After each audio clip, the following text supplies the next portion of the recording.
Salut tout le monde! Aujourd'hui, on va faire une vidéo sur les monnaies gauloises. Alors, les monnaies gauloises en détection, c'est clair que c'est pas facile à trouver.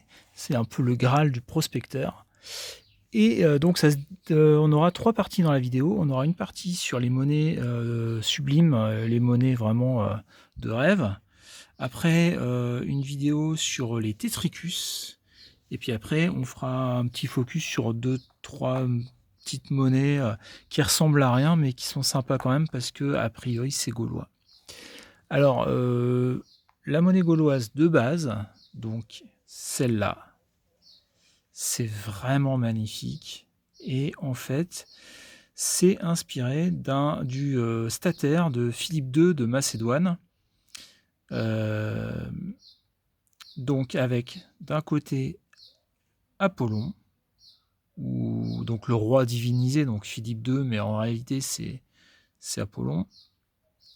Et de l'autre côté, souvent un char ou simplement un cheval qui représente la course du soleil, le cheval solaire, le char du soleil. Alors ça, c'est vraiment la monnaie à la fois magnifique et la plus représentative des monnaies gauloises. Donc, elle est vraiment sublime avec, vous voyez sur la tête, les restes d'un casque, des rouelles, et puis certaines parties du visage très marquées, très en relief, comme le nez ou l'œil, ou en creux au contraire, comme ici l'orbite, enfin l'orbite de l'œil.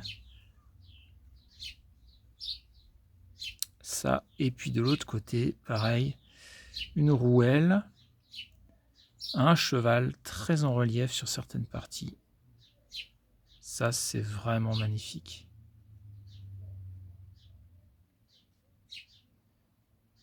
Donc ça, c'est la monnaie gauloise typique, inspirée du stataire de Philippe II, et qui ensuite a été déclinée à l'infini par les peuples gaulois, qui ont donné libre cours à leur créativité, à leur imagination, à leur sens artistique extrêmement développé, et qui ont fait des merveilles, des choses absolument magnifiques. Donc le métal ici, là, c'est probablement un peu d'argent. Je ne sais pas exactement. C'est de l'argent, je pense. Ouais. Probablement un denier. Donc ça, c'est la monnaie typique. Après, on a une autre monnaie sublime qui cette fois est inspirée d'une monnaie grecque, d'une monnaie de Marseille. Donc on y voit écrit de façon très dégénérée Massalia pour Marseille, avec un lion. Et puis de l'autre côté, il y avait un buste de divinité, mais qu'on a du mal à distinguer. Donc il faut se souvenir que les Gaulois avaient des liens extrêmement forts avec les Grecs, qu'ils envoyaient souvent leurs enfants faire leurs études. Les élites envoyaient leurs enfants faire leurs études dans les cités grecques, d'Antibes, de Nice, de Marseille. Il y avait des échanges commerciaux, intellectuels très forts entre les Celtes, entre les Gaulois et les Grecs. Et donc, ils ont copié cette monnaie. Alors cette monnaie, elle pourrait être l'imovis, c'est-à-dire venir de la région du Limousin. Elle est en bon argent, elle est lourde et elle est bien. C'est pas un alliage pauvre en argent. C'est une très belle monnaie. Donc voilà, une copie grecque également, mais cette fois de Marseille, d'une ville du sud de la Gaule. Donc ça, ce sont les deux monnaies sublimes que j'ai pu trouver. Alors après, on a d'autres monnaies qui ressemblent vraiment pas à grand chose, mais qui ont cette caractéristique d'être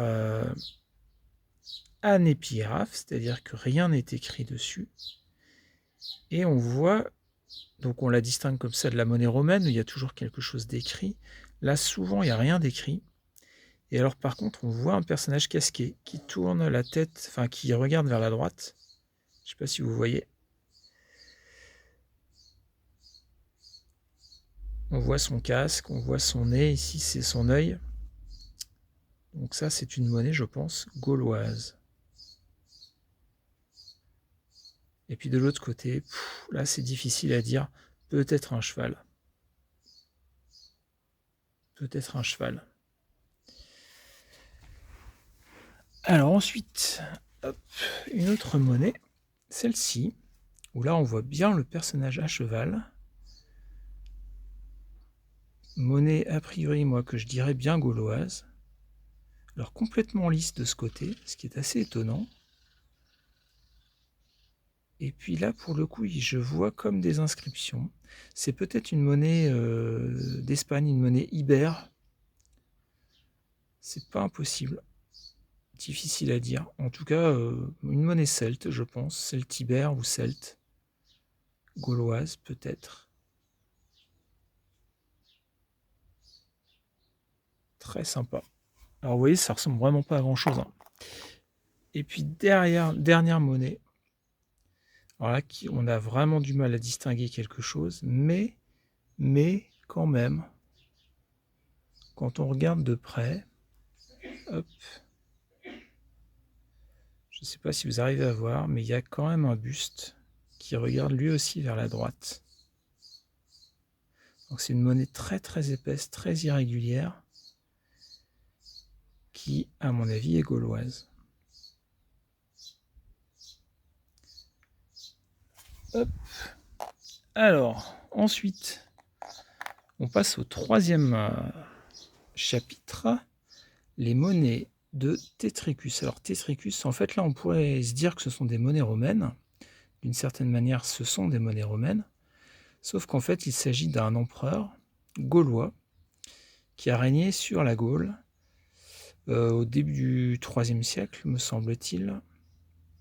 Et on en trouve énormément de ces monnaies de Tetricus.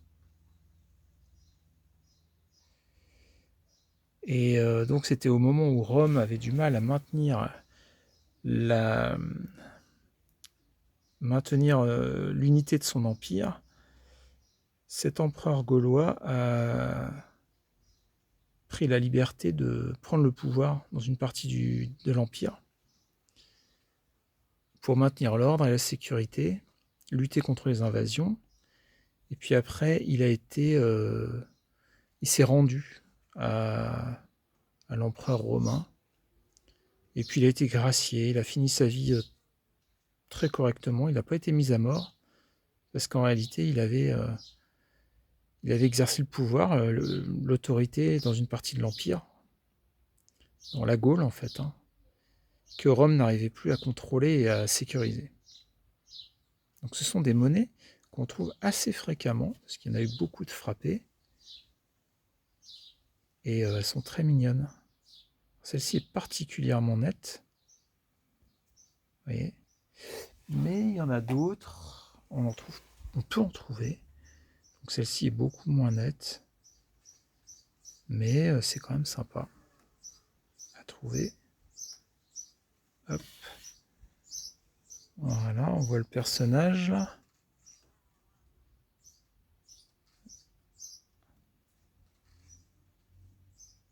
Voilà. Et puis même parfois on trouve des copies de ces monnaies, donc des pièces absolument minuscules, avec un style très naïf, comme ici.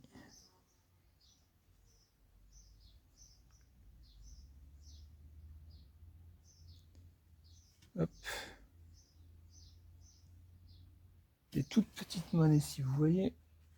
Hop, la comparaison de taille entre une vraie monnaie de Tetricus et puis une copie régionale, un peu dégénérée.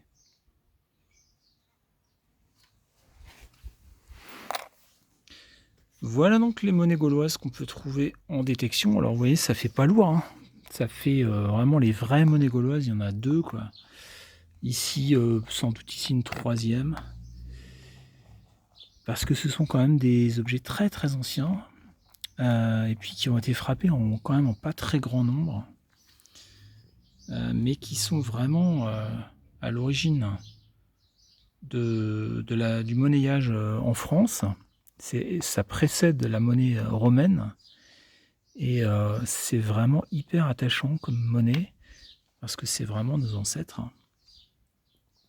Ce sont nos ancêtres, et ce sont en plus des monnaies qui, sur le plan esthétique, sont extraordinaires. Sans doute les plus belles avec les monnaies grecques. Ce sont vraiment des monnaies magnifiques. Voilà. Eh ben, je vous souhaite de belles trouvailles à tous et à bientôt. Ciao.